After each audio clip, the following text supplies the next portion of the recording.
अभी तक हम लास्ट क्लास में देख रहे थे 8085 का आर्किटेक्चर।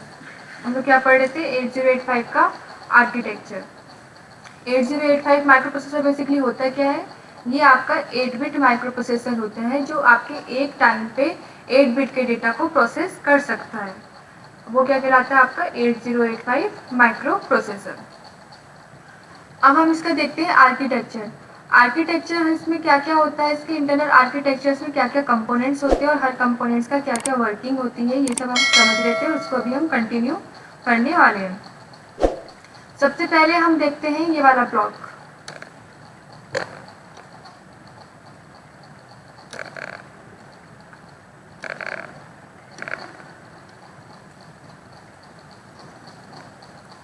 सबसे पहले हम ये फर्स्ट ब्लॉक देखेंगे जो हमारा क्या है? रजिस्टर से। रजिस्टर वाला ब्लॉक हम देखने वाले हैं, जिसमें से हमारा जो ये ऊपर के दो रजिस्टर्स हैं, temporary register W, temporary register Z। ये रजिस्टर्स क्या है? रजिस्टर बेसिकली क्या होते हैं? रजिस्टर आपके बेसिकली डेटा स्टोरेज डिवाइस होती है। अगर आपको डेटा को CPU के अंदर स्टोर करना है कहीं पे, तो वहाँ पे एक फैसिलिटी होती है आपके पास, क्या? रजिस्टर्स की। ये आपकी मेमोरी की तरह काम करते हैं, पर इनका जो साइज़ होता है वो मेमोरी से छोटा होता है। आप छोटा डेटा, आपको कुछ टाइम के लिए अपना डेटा स्टोर करना है तो आप रजिस्टर्स का यूज़ करके डेटा को स्टोर कर सकते हो। रजिस्टर्स सिर्फ सिंगल रजिस्टर हम CPU के अंदर यूज़ नहीं करते, हम डिफरेंट टाइप के रजिस्टर्स का यूज़ करते हैं, जिसमें से ये आपके डिफरेंट टाइप के रजिस्टर्स हैं। Temporary register W, temporary register Z। ये दो रजिस्टर जो होते हैं ये आपके टेम्परेरी रजिस्टर्स होते हैं। इनका यूज़ हम यूज़र नहीं करते, इनका यूज़ कौन करता है? CPU अपने इंटरनल ऑपरेशंस के लिए करता है।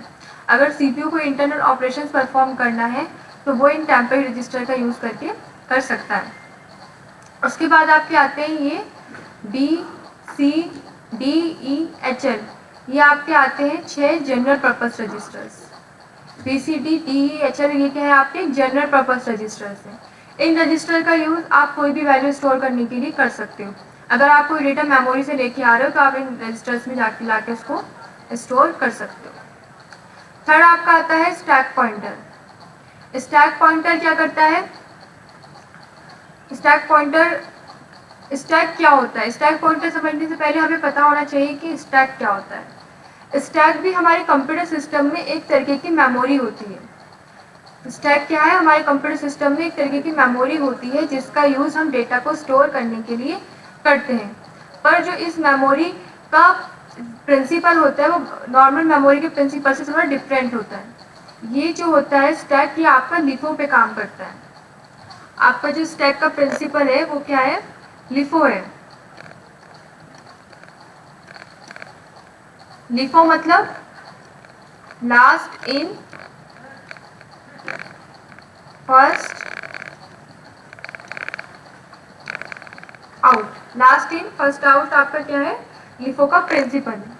इस लास्ट इन फर्स्ट आउट का मतलब क्या है कि अगर आप कोई भी वैल्यू स्टैक के अंदर स्टोर करते हो तो जो वैल्यू आप सबसे पहले स्टैक के अंदर डालोगे, जो वैल्यू सबसे पहले आप स्टैक के अंदर स्टोर करोगे, वो आपकी सबसे बाद में स्टैक से आउट होगी। मतलब ये कि मान लो आपको ये 3 वैल्यूज़ हैं, ये आपको स्टैक के अंदर स्टोर करनी है। ये आपका एक स्टैक है, एक स्टैक मेमोरी है, ठीक है। सबसे पहले आपने क्या किया? ए स्टैक में जाके स्टोर किया, फिर आपने क्या स्टोर किया? बी स्टोर किया, उसके बाद फिर आपने सी स्टोर किया। अब जब कभी आप क्या करोगे, स्टैक में से इस डेटा को बाहर निकालोगे तो आपका सबसे पहले ए नहीं निकलेगा, सबसे पहले आपका क्या बाहर निकलेगा? सी बाहर निकलेगा, उसके बाद बी बाहर आएगा, उसके बाद डी बाहर आएगा। लेकिन हमने ए बाहर आएगा, लेकिन हमने सबसे पहले स्टोर क्या किया था? ए स्टोर किया था, और सबसे लास्ट में आपका बाहर क्या आ रहा है? ए बाहर आ रहा है। तो इसलिए इसे लिफो कहते हैं कि आप जो सबसे लास्ट में स्टोर करते हो वो सबसे पहले बाहर निकलता है स्टैक के अंदर। ये आपकी एक स्टोरेज मेमोरी होती है जिसका काम डेटा को स्टोर करने का होता है, और इसका प्रिंसिपल थोड़ा डिफरेंट होता है। ये आपका किस पे काम करता है? लिफो पे काम करता है, last in first out. Last in first out का मतलब ये है कि जो डेटा आप सबसे पहले स्टोर कर रहे हो वो आपके स्टैक में से क्या होगा? सबसे बाद में बाहर आएगा। तो ये स्टैक रजिस्टर्स तो ये हो गया। अब बात आती है कि स्टैक रजिस्टर्स में ये स्टैक पॉइंटर का इस्तेमाल कहाँ पे हो रहा है। स्टैक पॉइंटर हमारा क्या होता है? स्टैक पॉइंटर वो पॉइंटर होता है आपका जो स्टैक में करंटली जो वैल्यू आप स्टोर करते हो उसको पॉइंट आउट करने के लिए जो पॉइंटर आपका यूज किया जाता है वो पॉइंटर आपका क्या कहलाता है? स्टैक पॉइंटर कहलाता है। मतलब जैसे मैंने अभी आपको एग्जांपल दिया था कि मान लो आपको ABCD 3 वैल्यू स्टोर करनी है अपने स्टैक के अंदर, ठीक है। तो सबसे पहले आपका क्या स्टोर हुआ? A स्टोर हुआ। तो करंटली जो लेटेस्ट आपने अपने स्टैक के अंदर स्टोर किया है उसको जो पॉइंट आउट करता है पॉइंटर, वो आपका स्टैक पॉइंटर है। तो करंटली अभी अभी मैंने क्या स्टोर किया है? A स्टोर किया है। तो अभी आपका स्टैक पॉइंटर क्या पॉइंट आउट करेगा? A को पॉइंट आउट करेगा। उसके बाद मैंने A के बाद क्या स्टोर किया? B स्टोर किया। तो अब स्टैक पॉइंटर किसको पॉइंट आउट करेगा? B को पॉइंट आउट करेगा, ना कि A को, क्योंकि करंट टाइम पे जो स्टोर हुआ है, एकदम लेटेस्ट जो आपने स्टोर किया है वो आपका पॉइंट आउट करता है स्टैक पॉइंटर। तो आप क्या करोगे? स्टैक पॉइंटर को प्लस करके एक ऊपर जंप कर दोगे। अब आपका स्टैक पॉइंटर किसको पॉइंट आउट करेगा? B को पॉइंट आउट करेगा। नेक्स्ट जब आप C को करोगे तो अब स्टैक पॉइंटर आपका किसको पॉइंट आउट कर रहा है? C को पॉइंट आउट कर रहा है। तो बेसिकली स्टैक पॉइंटर स्टैक में जो वैल्यू आपने करंटली स्टोर की है उसको पॉइंट आउट करने के लिए इस्तेमाल किया जाता है। ये तो हो गया आपका स्टैक पॉइंटर। नेक्स्ट आपका आता है प्रोग्राम काउंटर।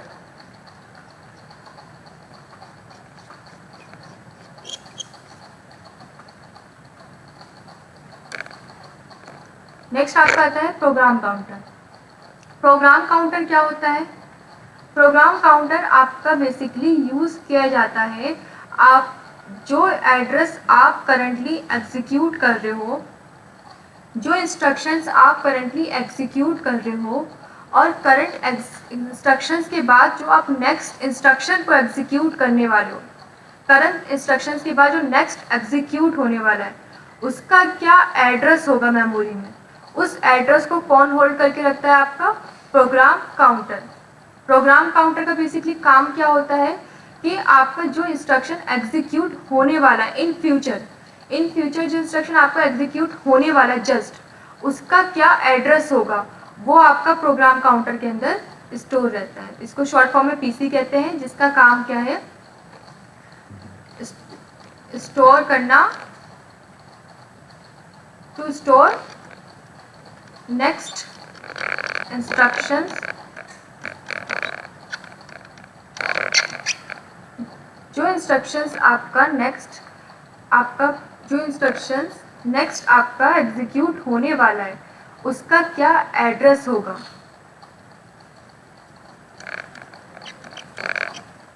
ठीक है, to store address of the next instruction की एड्रेस को स्टोर करके ये रखता है। कहने का मतलब ये, मान लो करंटली आपका ये इंस्ट्रक्शन एग्जीक्यूट हो रहा है, ठीक है, ये आपका मेमोरी में किस एड्रेस पे था? 2000 पे था। इस इंस्ट्रक्शन के बाद आपको क्या एग्जीक्यूट करना है? ये एग्जीक्यूट करना है। इसके बाद ये आ रहा है, तो इसका एड्रेस आपका मान लो 2001 है। तो जब आपका ये वाला एग्जीक्यूट हो रहा है प्रोग्राम काउंटर में, नेक्स्ट आपका कौन से होने वाला है? 2001 वाला एग्जीक्यूट होने वाला है। तो प्रोग्राम काउंटर की वैल्यू क्या होगी?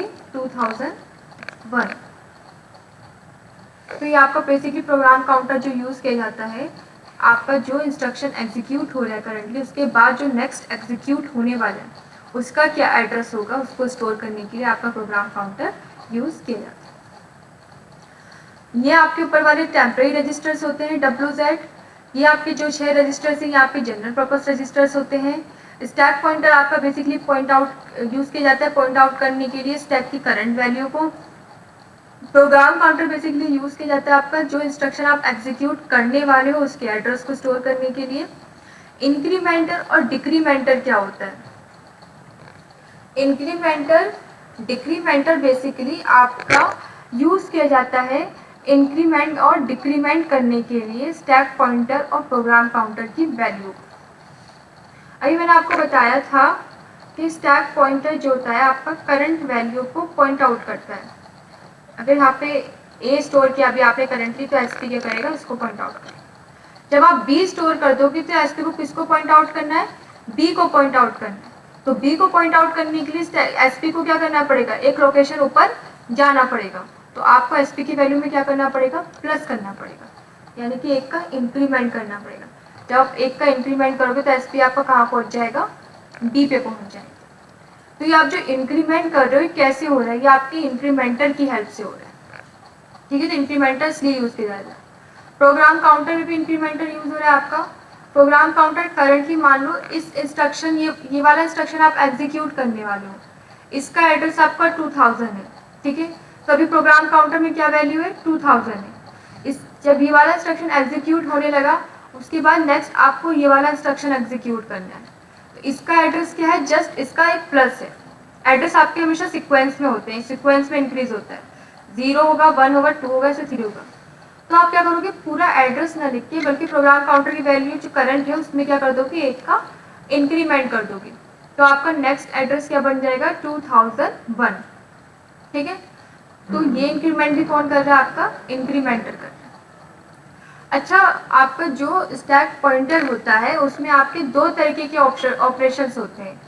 एक आपका होता है पुश, एक होता है आपका पॉप ऑपरेशन। पुश ऑपरेशन वो कहलाता है स्टैक में जब आप वैल्यू स्टैक के अंदर स्टोर करते हो, तो वो ऑपरेशन आपका होता है पुश ऑपरेशन, स्टैक में वैल्यू को पुश करना। अगर आप स्टैक से वैल्यू को बाहर निकालते हो तो वो ऑपरेशन आपका कहलाता है क्या, पॉप ऑपरेशन।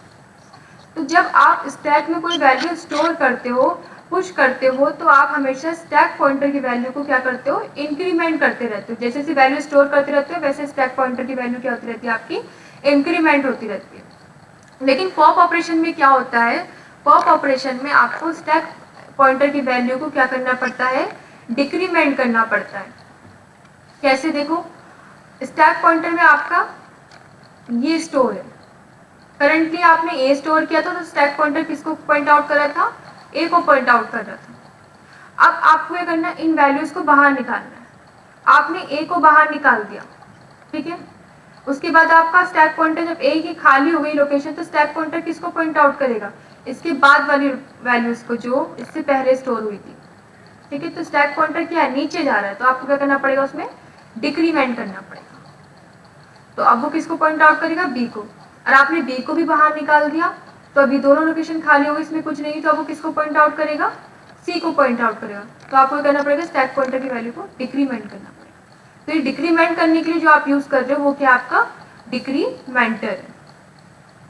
तो बेसिकली इंक्रीमेंटर डिक्रीमेंटर यूज किए जाते हैं आपकी प्रोग्राम काउंटर की वैल्यू में इंक्रीमेंट करने के लिए या स्टैक पॉइंटर की वैल्यू में इंक्रीमेंट करने के लिए। और डिक्रीमेंट आपका यूज किया जाता है स्टैक पॉइंटर, जब आप पॉप ऑपरेशन करते हो तो उसमें स्टैक पॉइंटर की वैल्यू को डिक्रीज करने के लिए, उसका डिक्रीमेंट करने के लिए। तो बेसिकली ये हमारा क्या था, इन रजिस्टर्स की हमने पहले वर्किंग देखी जो आपके माइक्रो प्रोसेसर के इंटरनल आर्किटेक्चर में यूज हो रहे हैं, जिसमें से आपके ऊपर वाले जनरल पर्पस थे और नीचे वालों का काम क्या था वो मैंने आपको बता दिया। स्टैक पॉइंटर यूज किया जा रहा है पॉइंट आउट करने के लिए, प्रोग्राम काउंटर्स नेक्स्ट एड्रेस को स्टोर करने के लिए, इंक्रीमेंट और डिक्रीमेंटर यूज किया जा रहा है आपका प्रोग्राम काउंटर स्टैक पॉइंटर की वैल्यू में इंक्रीमेंट और डिक्रीमेंट करने के लिए। अब उसके बाद हम आते हैं घर की साइड। सबसे पहले आपको पता होगा कि आपका जो माइक्रो प्रोसेसर है वो आपका मेनली कोई भी ऑपरेशन परफॉर्म करता है, किसी भी इंस्ट्रक्शन पे कोई भी ऑपरेशन परफॉर्म करता है तो वो बेसिकली 3 काम करता है। आपकी माइक्रो प्रोसेसर किसी भी ऑपरेशन को परफॉर्म करने के लिए बेसिकली क्या करता है, 3 काम करता है। क्या करता है, सबसे पहले वो करता है फैचिंग, फिर वो आपका क्या करता है, डिकोडिंग, और फिर क्या करता है वो उसका एग्जीक्यूशन। ठीक है, आपको जो माइक्रो प्रोसेसर है बेसिकली 3 काम करता है, तो फैचिंग करता है, डिकोडिंग करता है और एग्जीक्यूशन करता है। अभी तीनों होता क्या क्या है,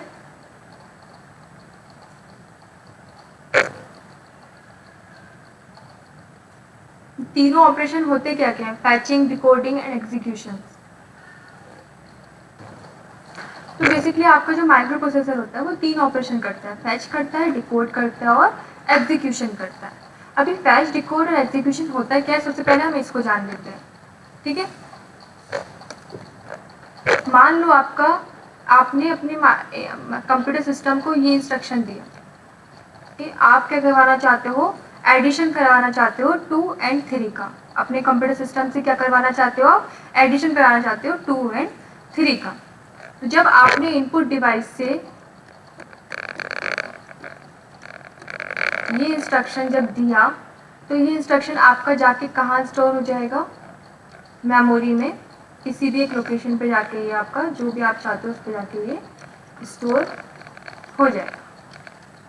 ठीक है, अब माइक्रो प्रोसेसर को इस इंस्ट्रक्शन को एग्जीक्यूट करना है, इस ऑपरेशन को परफॉर्म करना है। सबसे पहले माइक्रो प्रोसेसर के पास होना क्या चाहिए, सबसे पहले आपके माइक्रो प्रोसेसर के पास ये डेटा होना चाहिए, ये इंस्ट्रक्शन होना चाहिए। जब तक उसको ये इंस्ट्रक्शन ही नहीं मिलेगा तब तक उसको वो परफॉर्म कैसे कर पाएगा। उसको एक इनपुट तो चाहिए, इंस्ट्रक्शन तो चाहिए, तभी तो वो उस इंस्ट्रक्शन पर ऑपरेशन परफॉर्म कर पाएगा। तो सबसे पहले आपका माइक्रो प्रोसेसर क्या करेगा, मान लो ये आपका माइक्रो प्रोसेसर है, सबसे पहले आपका माइक्रो प्रोसेसर क्या करेगा, इस इंस्ट्रक्शन को मेमोरी से लेके आएगा अपने अंदर। ठीक है, अभी ये मेमोरी के अंदर स्टोर है आपका ये इंस्ट्रक्शंस। ठीक है, तो सबसे पहले आपका माइक्रो प्रोसेसर क्या करेगा, इस इंस्ट्रक्शंस को मेमोरी से अपने अंदर लेके आएगा। तो मेमोरी से बाहर निकालना और माइक्रो प्रोसेसर तक लाना इंस्ट्रक्शन को क्या कहते हैं, फैचिंग कहते हैं। ठीक है, जब आपका फैचिंग ऑपरेशन कंप्लीट हो जाएगा तो आपका माइक्रो प्रोसेसर क्या करेगा, जब ये इंस्ट्रक्शन आपका माइक्रो प्रोसेसर के अंदर आ गया, ठीक है, ये इंस्ट्रक्शन आपका माइक्रो प्रोसेसर के अंदर आ गया, तो अब माइक्रो प्रोसेसर क्या करेगा, इस इंस्ट्रक्शन की डिकोडिंग करेगा। क्या करेगा, डिकोडिंग करेगा। डिकोडिंग मतलब कि पता लगाएगा कि ये इंस्ट्रक्शन है क्या और इस इंस्ट्रक्शन पर मुझे क्या काम करना है। अभी आपके माइक्रो प्रोसेसर को नहीं पता कि ऐड 2 3 है क्या, क्योंकि वो लैंग्वेज नहीं जानता। उसको पहले क्या करना पड़ेगा, इसको जानना पड़ेगा कि ऐड और 2 3 हमसे कह क्या रहा है।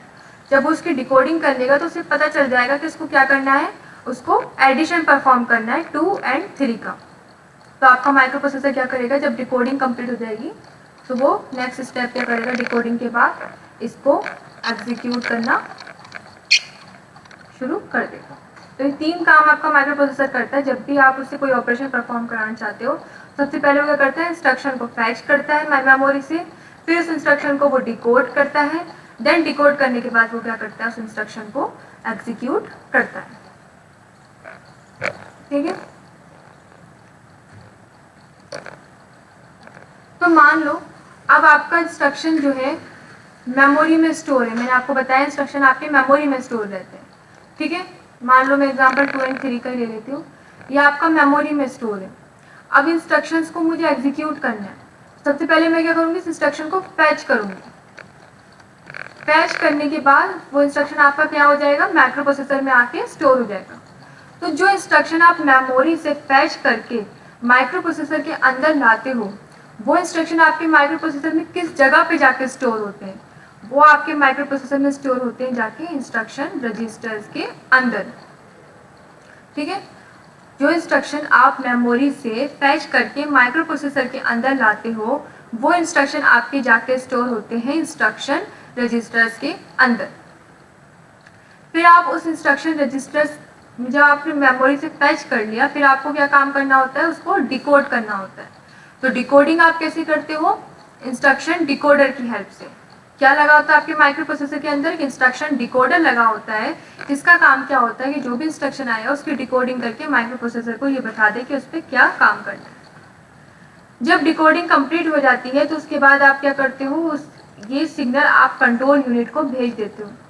ये सिग्नल आपका कंट्रोल यूनिट को चला जाता है कि जो डिकोडिंग करके इंस्ट्रक्शन प्राप्त हुआ है वो आपका क्या है, एडिशन का है। मान लो मैंने एडिशन का एग्जांपल लिया था, तो सबसे पहले मैंने क्या किया, इस इंस्ट्रक्शन को फैच करके इंस्ट्रक्शन रजिस्टर्स में लाई, इसको मैंने डिकोड किया, डिकोड करके मुझे ये पता चला कि ये एडिशन का इंस्ट्रक्शन है।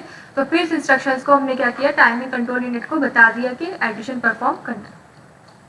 फिर आपकी टाइमिंग एंड कंट्रोल यूनिट ने क्या किया, आपके ALU को सिग्नल भेज दिया कि आपको क्या परफॉर्म करना है, एडिशन परफॉर्म करना है। अब इसके बाद जब ALU को ये पता चल गया कि उसको एडिशन परफॉर्म करना है, तो अब आपके पास ALU के पास ये तो इन्फॉर्मेशन चली गई कि उसको एडिशन परफॉर्म करना है। पर अभी एएलयू के पास डेटा नहीं है कि किस पे उसको एडिशन परफॉर्म करना है, तो आपको क्या करना पड़ेगा, 2 और 3 मेमोरी से डेटा लेके आना पड़ेगा। इसमें से एक डेटा आपका हमेशा जाता है वो एक्यूमुलेटर के अंदर जाता है एक इनपुट, ठीक है। एक्यूमुलेटर आपका एक स्पेशल पर्पस रजिस्टर होता है जिसमें हम क्या करते हैं, आपका फर्स्ट इनपुट एक्यूमुलेटर में डालते हैं और सेकेंड इनपुट आपका जो जाता है वो टेम्परेरी रजिस्टर्स में जाता है। फर्स्ट इनपुट आपका एक्यूमुलेटर में जाएगा, सेकंड इनपुट आपका टेम्परेरी रजिस्टर में जाएगा, और ये दोनों इनपुट्स आपके क्या करेंगे, एएलयू में जाके एएलयू को मिल जाएंगे। फिर एएलयू क्या करेगा, इनका एडिशन परफॉर्म कर देगा और आपका जो रिजल्ट आएगा वो बाय डिफॉल्ट किस में चला जाएगा, वो भी आपका किस में जाएगा, एक्यूमुलेटर। एक्यूमुलेटर आपका एक स्पेशल पर्पस रजिस्टर होता है जिसका काम क्या होता है, एक्यूमुलेटर क्या होता है, आपका स्पेशल पर्पस रजिस्टर होता है जिसका काम क्या होता है, फर्स्ट इनपुट लेना और एडिशंस होने या ऑपरेशन होने के बाद एएलयू के अंदर जो रिजल्ट आता है उसको बाय डिफॉल्ट अपने अंदर स्टोर कर लेना, ठीक है। तो ये आपका एक्यूमुलेटर का काम होता है। तो आपका कोई भी इंस्ट्रक्शन अगर मेमोरी से आ रहा है तो उसकी वर्किंग कैसे हो रही है ये हमने इसमें जान लिया। उसके बाद आपकी टाइमिंग एंड कंट्रोल यूनिट क्या करती है, तो आपको पता ही है कि सारे जो भी ऑपरेशंस हो रहे हैं इसको कंट्रोल करने का काम टाइमिंग एंड कंट्रोल यूनिट का होता है। ये बाकी सारी जो पिन्स हैं टाइमिंग एंड कंट्रोल यूनिट में, इनका क्या काम है, इसका हम काम देखेंगे जब हम टाइमिंग इसका पिन डायग्राम पढ़ेंगे 8085 का। 8085 का जब आगे पिन डायग्राम पढ़ेंगे तो हर पिन का मतलब हम तब समझेंगे। अभी हमने सिर्फ ये देखा कि हमारे इंटरनल आर्किटेक्चर्स में क्या क्या पार्ट्स हैं और अगर इंस्ट्रक्शन हमारा मेमोरी से आ रहा है तो वो माइक्रो प्रोसेसर के अंदर कैसे एग्जीक्यूट हो रहा है।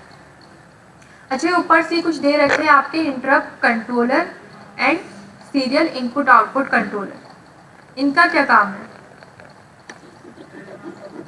इनका हम वर्किंग देखते हैं, क्या वर्किंग है इनकी।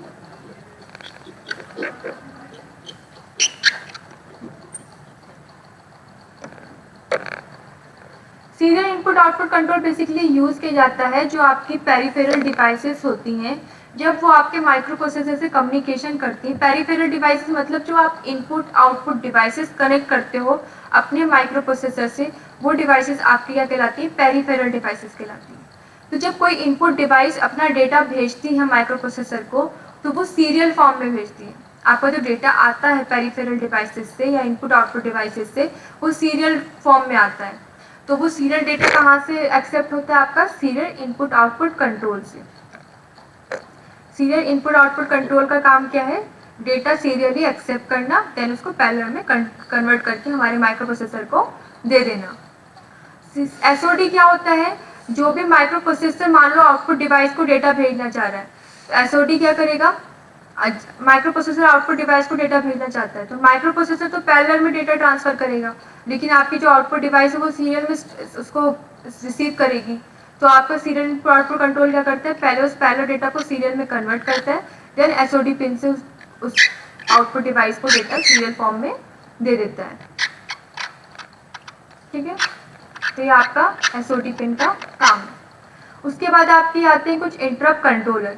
इंटरप्ट कंट्रोलर बेसिकली यूज किए जाते हैं इंटरप्ट सिग्नल्स प्रोवाइड करने के लिए। इंटरप्ट क्या होता है, अगर आपका माइक्रो प्रोसेसर करंटली कोई ऑपरेशन परफॉर्म कर रहा है, ठीक है, और बीच में किसी दूसरी डिवाइस ने रिक्वेस्ट कर दी माइक्रो प्रोसेसर से कि आप मेरा काम पहले कर दीजिए, तो माइक्रो प्रोसेसर क्या करता है, अपना करंट ऑपरेशन रोक के अपनी जो डिवाइस रिक्वेस्ट करती है उसको सर्विस प्रोवाइड करना शुरू कर देता है।